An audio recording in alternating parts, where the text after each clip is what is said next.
Former President Mohamed Morsi might be out of power, but that hasn't put a stop to violent protests in Egypt.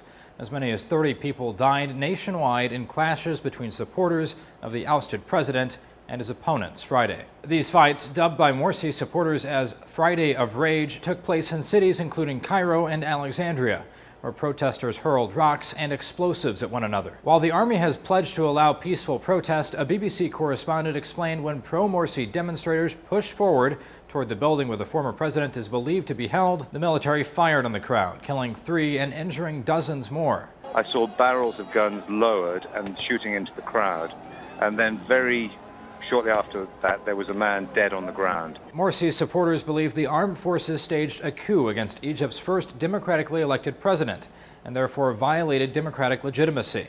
And it doesn't appear they'll be backing down anytime soon. RT explains the movement in support of Morsi accelerated when the supreme leader of the Muslim Brotherhood, Muhammad Badi, broke his silence, telling protesters, "God make Morsi victorious and bring him back to the palace.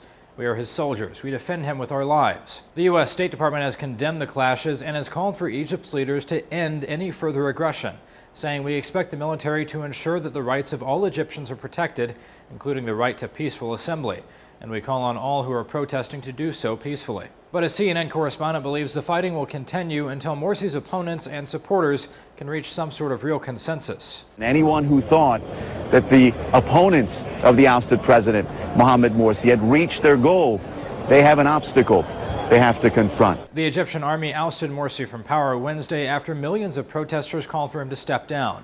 He is currently being held in detention. For Newsium Zag Toombs, multiple sources, a broader view.